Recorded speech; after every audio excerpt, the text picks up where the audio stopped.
starting a trend with quarterbacks having like a field like that at their home so that they can work out like that in the off season? I mean, we in Texas, so you can get a lot of land here. So I guess it depends where you at. But I mean, it could be a trend. You in Cali or somewhere. It's a lot for them acres, so yeah, you better be dealing with someone that got a big bag. Yeah. All of it is to get timing down for CD and Dak, even though they know each other, not kind of thing.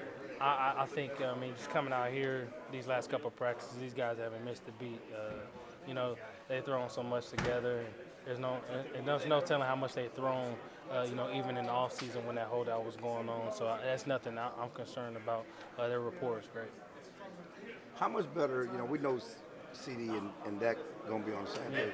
How much more comfortable are you and Jalen to contribute at the start of the season this year compared to last year? Extremely comfortable. I'm ready to go. You know what I mean? And that's what it's all about. We talk about leading, no doubt about it. I'm going to do my best to lead, but at the same time, I'm going out there to make plays and help my team win and do it at a high level. When my number's called, I'll be ready, and I'm going to continue to trust that, and I think JT going to do the same thing. What did you see from Dak throwing to other receivers this training camp? He didn't have CD. Yeah. He had, didn't have his number one guy, but he trusted and was able to move the ball with those guys. What did we learn about Dak? It goes to show that, he's one of the best for a reason. Going out there in camp, not having CD, for him to be able to get comfortable with other guys shows you how great he is in such a short amount of time.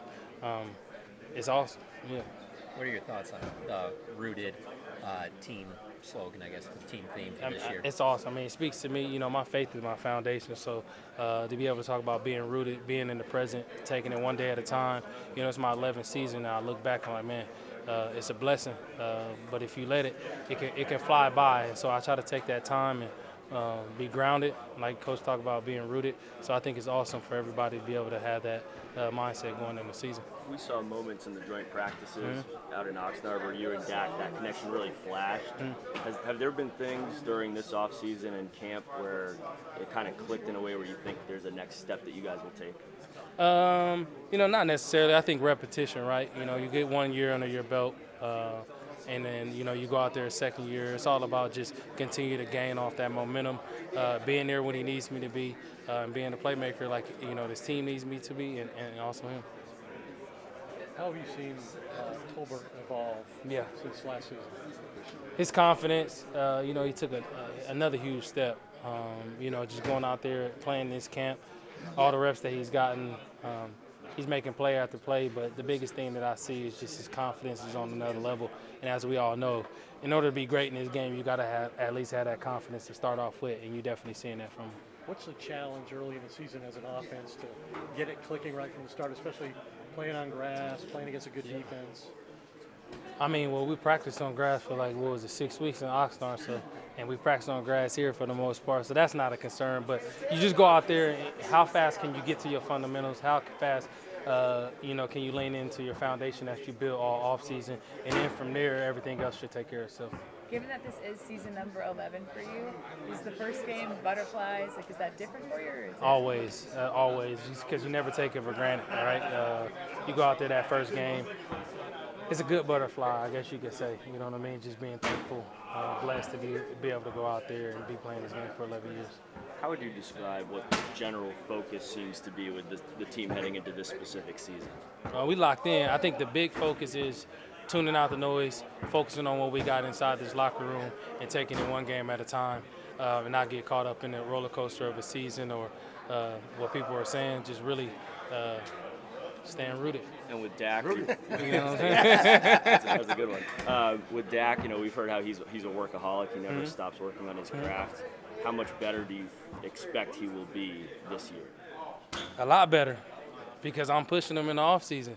I'm a workaholic too, and I think our receivers are as well. So he's that type of guy that he does not want to get outworked, and vice versa. So the fact that you have that rapport, you have that ability to push one another, there's no doubt in my mind he's only going to grow from what he did last year. Speaking of growing, what you know about a bamboo tree?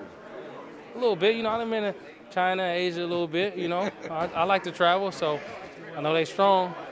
I know it can hold me without snapping. Right, and they grow in year 5? Year 5, and they say it's year 5 in this program, so you never know. You know what I mean? Is that why you kind of cherish these moments with Dak and these other guys? Because the business is, yeah, you guys might not be here next year. I mean, that's a part of it, right? And so, like I've told Dak before, like not just saying this because I want the ball, but I got so much love for that guy. Just his story, forget being a player. So you cherish those moments with guys like that. Our receiver room, like you said, locker room never stays the same, right? A year in, a year out, it changes. So be able to have that relationship that goes past football and that's going to last a lifetime. But these moments don't last forever. You've been with a lot of different quarterbacks, certainly Tom and Drew and all those guys. Can you just talk about the stuff you hear about Dak outside, the disrespect I think he gets? It's blasphemy. It's unbelievable. I mean, the guy shows up every year in and year out, putting up numbers, leading his team. He can't do it all by himself, right? A lot of those great quarterbacks that I've been with, Tom and Drew, they, don't get me wrong, won a lot of games, won a lot of Super Bowls, but they had a lot of help around them as well, right? And so us players around them also got to step up. And so when we hear that disrespect, I take that personally, and as his teammates, we should take that personally because at the end of the day, somebody got to be able to help him get over that hump so we can go win one. Thank you very much. Yeah, no problem. Appreciate it.